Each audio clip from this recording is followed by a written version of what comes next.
Yeah, right. Swallow it. I don't know how I'm going to top that. But what is your idea of a perfect date? What? What is your idea of a perfect date? Of a perfect date, April 16th.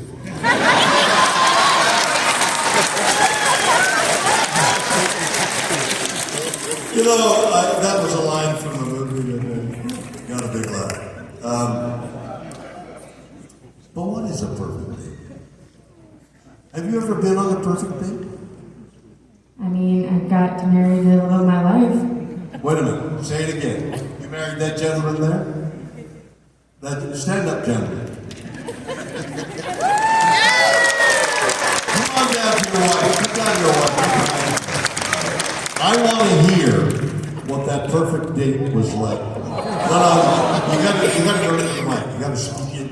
No, it's your wife's fault. You may get it. But you got to speak. Listen, see the way I'm carrying the mic? Right into your mic. Like this? What was the perfect date? The very first one. We went out to pizza. Watched What kind of pizza did you have? Personal size pizza. Was it cheese or did it have meat on it? Oh, meat. Whatever she wanted. That was the perfect date right there. Anything she wanted. Yeah. Did you have a perfect time? I would say so. And then 5 years from that date, he proposed to me. It took 5 years to break. I may have been in school for about half of that. What kind of school did you do? Surgical technology school. No kidding. How wonderful. Well, I was delighted to meet the two of you, and you had a perfect date. And the perfect date ended in being asked to be married. Well, you asked her, but she obviously quickly agreed.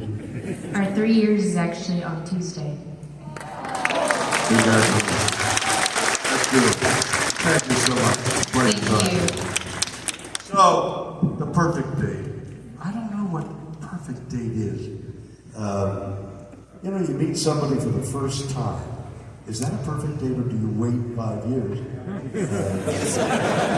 to see if you're, getting married, and I'm an authority in getting married. It requires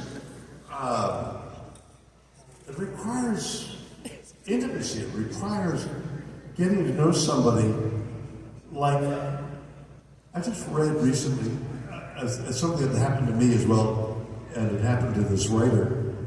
They said they were with this beautiful lady, and then she laughed at something, and the laugh was such a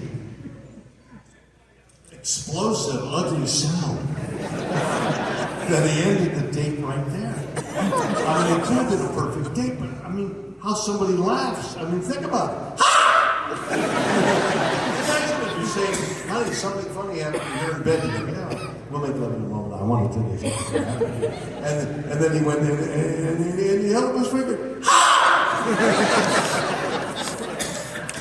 All of a sudden, to me, all passion is lost, right? Holy shit, what am I doing?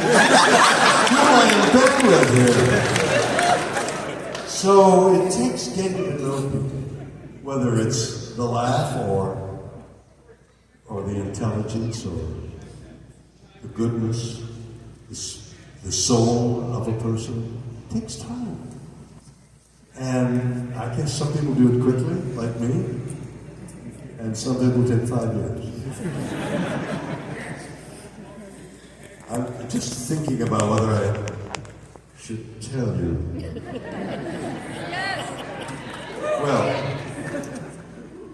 Well, this is, I've never spoken about this, but maybe it's, I met most beautiful, she was a beautiful lady who was so loving and so wonderful. I fell in love with her immediately. I met her, I was working, coming up from Los Angeles, and I was in Toronto doing a film.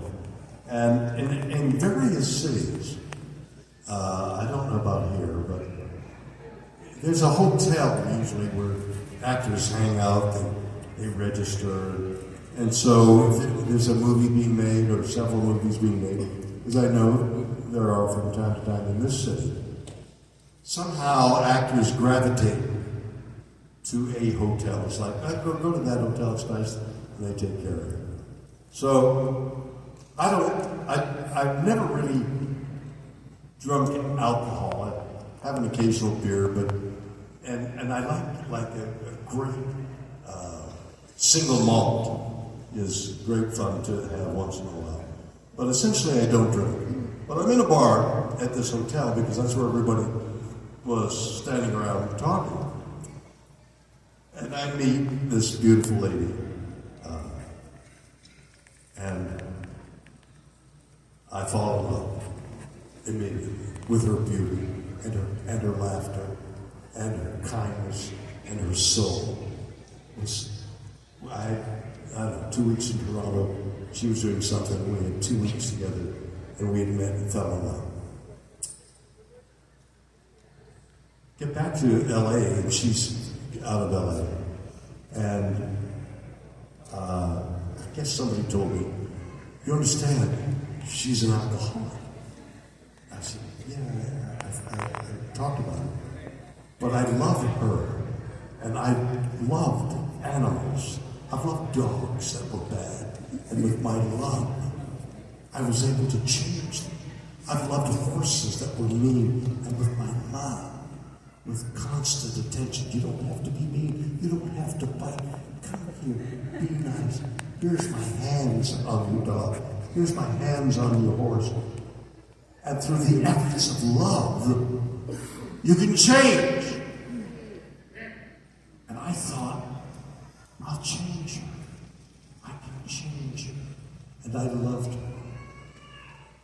And my dear friend Leonard Nimoy, who was also an alcoholic, who had stopped drinking several years before. In fact, I don't remember whether it was me or the lady he was going with after he got a divorce. But he got a divorce, and I think it was me, or it should have been me, who said, why do you drink? And he said, because I was so unhappy. I said, but you got a divorce. Are you happy now? Yeah, I'm happy now. So why are you drinking? And he went, oh. And he quit. And he's an alcoholic, which means you have a disease, you have a thing.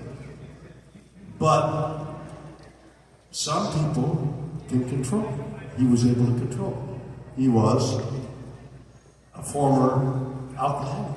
And he said to me, Bill, you understand, she's an alcoholic. I said, yeah, but I can change her. He said, it's horrific. It's a terrible thing, alcoholism. You want to be very careful. But I was so in love, I married her. And she never changed. When we got married, the ceremony was over, and she came to me and she said, you see, I didn't drink. I said, I know, honey. This is the way it's going to be. And we went home, and the next morning she was drunk. And that was my life. She died, ultimately, of alcoholism, accident. But it was such an experience of trying to use this thing we call love to change somebody. And I learned that that doesn't happen that way. They change, they either change or they can't be changed. I don't know why I told you that, but talking about the thing the gentleman asked me before about anything unreal happened. What happened there was unreal, unfortunately. It was real.